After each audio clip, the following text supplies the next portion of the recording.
देश भर में कोरोना वायरस के केस एक बार फिर रफ्तार पकड़ रहे हैं। बीते एक सप्ताह में पूरे देश में 2000 से ज्यादा एक्टिव केसेस दर्ज हुए। कोरोना दिन ब दिन विकराल रूप लेता जा रहा है। अब दिल्ली में कोरोना के नए वेरिएंट से पहली मौत का मामला सामने आया है। यहाँ 60 साल की एक महिला की जान चली गई। साथ ही दिल्ली, नोएडा, गाजियाबाद में भी संक्रमण तेजी से फैल रहा है। दिल्ली में एक दिन में 56 नए केस दर्ज हुए हैं, जबकि एक्टिव केस की संख्या 200 के पार हो चुकी है। देश में कोरोना से अब तक 15 लोगों की मौत हो चुकी है, जिसमें सबसे ज्यादा मौतें महाराष्ट्र में हुई हैं। दिल्ली में जिस महिला की मौत हुई उसे अस्पताल में पेट में तेज दर्द और उल्टी की शिकायत के बाद भर्ती किया गया था। जांच के बाद फिर ऑपरेशन किया गया।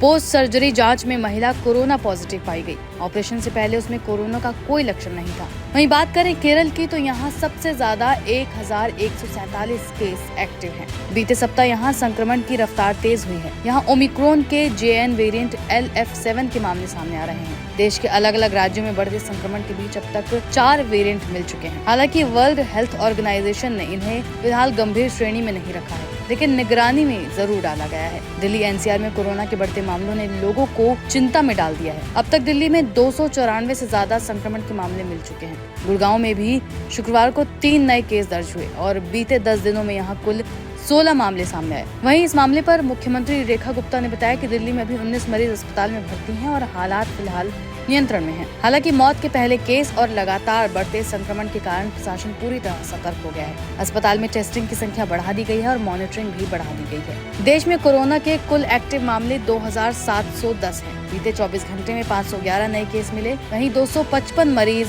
सेहतमंद हो गए और 7 लोगों ने अपनी जान गंवा दी। बता दें, जनवरी 2025 से अब तक 1170 लोग संक्रमण से पूरी तरह ठीक हो चुके हैं। शुक्रवार को महाराष्ट्र में 84 और राजस्थान में 15 नए केस मिले। अच्छी बात यह है कि अधिकतर मरीजों में ये लक्षण हल्के हैं।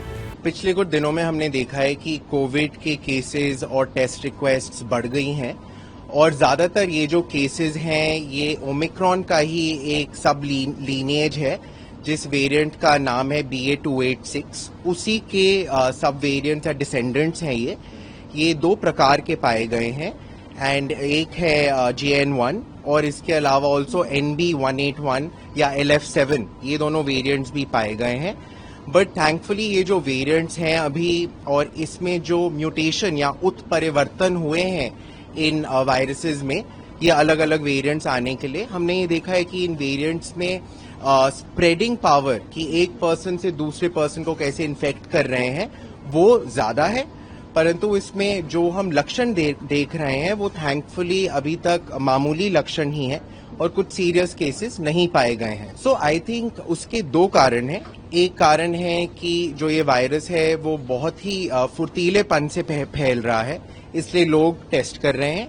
दूसरा आई थिंक इसका कारण ये भी है कि लोग ज्यादा जागरूक हो गए हैं, क्योंकि साउथ ईस्ट एशियन कंट्रीज में काफी ज्यादा केसेस आए थे।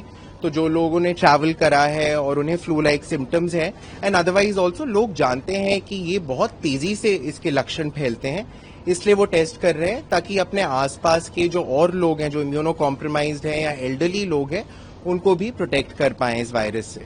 तो इसके जो लक्षण हैं वो तो कॉमन फ्लू लाइक ही हैं अभी, बट आई थिंक इसमें अति महत्वपूर्ण है कि जिसको भी ये लक्षण हो वो तुरंत अपने डॉक्टर से कंसल्ट करें या टेस्ट करें और अगर टेस्ट पॉजिटिव आए तो आइसोलेट करें। और आई थिंक इसमें ज्यादा जिम्मेदारी की बात है कि किसी को अगर लग रहा है कि उन्हें ऐसे फ्लू लाइक सिम्टम्स हैं तो वो आगे आए, टेस्ट करें एंड देन उसके बाद प्रिवेंट करें कि ये और किसी को ना ट्रांसमिट हो।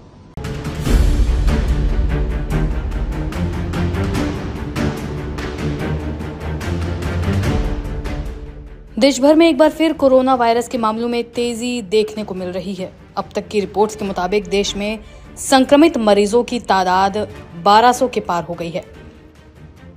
हालांकि स्वास्थ्य और परिवार कल्याण मंत्रालय की वेबसाइट के मुताबिक फिलहाल देश में 1009 सक्रिय कोविड मामले दर्ज हैं। ये आंकड़े 26 मई को अपडेट किए गए थे, जबकि आज 30 मई है और तब से रोज नए मामले सामने आ रहे हैं। एक्टिव केसेस के साथ साथ मौतों की संख्या में बढ़ोतरी होने से भी लोगों में चिंता बढ़ रही है। ऐसे में कई लोगों के मन में सवाल उठ रहे हैं कि क्या कोरोना की एक और लहर आ रही है, क्या इससे डरने की जरूरत है और ये लहर कितने समय तक रह सकती है। इन सवालों के जवाब जानने के लिए ये पूरा वीडियो आखिर तक देखिएगा। पहले डेटा की बात करते हैं। अभी तक के आंकड़े बताते हैं कि केरल में एक्टिव केसेस 430 हैं, जबकि 2 लोगों की मौत हुई है। महाराष्ट्र में 325 मामले एक्टिव हैं और 5 लोग अपनी जान गंवा चुके हैं। दिल्ली में एक्टिव केसेस का आंकड़ा 104 है और मौतें एक भी नहीं हैं। इसी तरह गुजरात में अब तक एक्टिव केस 64 हैं, मौत नहीं हुई है। तमिलनाडु में यह आंकड़ा 69 है और मौतों का आंकड़ा 0 है। कर्नाटक में अभी तक 100 केस एक्टिव हैं, 2 लोगों की मौत हुई है। उत्तर प्रदेश में एक्टिव केसेस का आंकड़ा 30 है, मौत की संख्या 1 है। राजस्थान में कोरोना के 22 मामले एक्टिव हैं, जबकि 2 लोगों की मौत हुई है। पश्चिम बंगाल में यह आंकड़ा 11 है और मौतों की संख्या 0 है। पौंडीचेरी में 9 एक्टिव केसेस हैं, वहीं मौतों की संख्या 0 है। हरियाणा में एक्टिव केस 13 हैं और 0 मौतों की संख्या है। आंध्र प्रदेश में एक्टिव केस 4 हैं और मौतों की संख्या 0 है। मध्य प्रदेश में 5 एक्टिव केसेस हैं और 1 शख्स की मौत हुई है। वहीं बिहार में एक्टिव केसेस की संख्या 6 है और 0 मौतें हुई हैं। छत्तीसगढ़ में एक्टिव केसेस 3 मिले हैं, वहीं मौतें 0 हैं। गोवा में 1 एक्टिव केस है, मौतों की संख्या 0 है। तेलंगाना में भी 1 एक्टिव केस है और मौत 0 हुई है। वहीं अन्य राज्यों में 3 मामले एक्टिव हैं और मौतों की संख्या 0 है। अलर्ट रहें लेकिन डरे नहीं। देश में बढ़ रहे कोरोना के मामलों पर वर्ल्ड हेल्थ ऑर्गेनाइजेशन ने कहा है कि अभी चिंता की बात नहीं है, लेकिन सतर्क रहने की जरूरत है। अभी निगरानी में रखे गए वेरिएंट को कैटेगराइज किया गया है। कितने दिन तक रह सकता है चौथी लहर का प्रकोप? कोरोना वायरस के बढ़ते केस के बाद हर किसी के मन में ये सवाल भी है कि कोरोना की चौथी लहर आ गई तो कितने दिन रहेगी। इस मामले पर बनारस हिंदू यूनिवर्सिटी के प्रोफेसर ज्ञानेश्वर चौबे के मुताबिक कोविड की चौथी लहर आती है तो उसका असर 21 से 28 दिनों तक रहेगा। राहत की बात यह है कि ये लहर दूसरी लहर की तरह जानलेवा नहीं होगी। इसके अलावा कई और एक्सपर्ट ने मीडिया से बात की और अपनी राय रखी। हमें हीट वेव के लिए अभी तो हालांकि इस समय टेम्परेचर 40 से नीचे ही चल रहा है। हालांकि मई के महीने में 45-48 तक टेम्परेचर जाया करता था, लेकिन अभी तक कोई स्थिति नहीं आई है। लेकिन संभावना है कि आने वाले दिनों में गर्मी बढ़े, टेम्परेचर बढ़े, तो उसके तहत हम लोगों ने पहले से तैयारी कर रखी है कि सभी जितने भी ऑफिसेज हैं, जितने भी हमारे PSC CHC है या जिला अस्पताल से क्राउडी प्लेस है, वहाँ पे ORS कोड स्थापित करा दिया गया है। और जो हमारे 12-14 CHC है और हमारे जिला अस्पताल और हमारे महिला अस्पताल, उनमें सभी में कोल्ड चैम्बर्स बना दिए गए हैं और साथ में हीट वेव वार्ड भी बनाए गए हैं। कोल्ड चैम्बर्स में बना के हमने उस पर व्यवस्था करी। एक पेशेंट यदि कोई हीट स्ट्रोक वाला आता है तो तुरंत उसको ठंडा किया जाए, उसको प्रॉपर फ्लूइड्स मिले, उसको ठंडा करके फिर उसको वार्ड में शिफ्ट किया जाए ताकि उसकी जान बचाई जा सके। तो उसके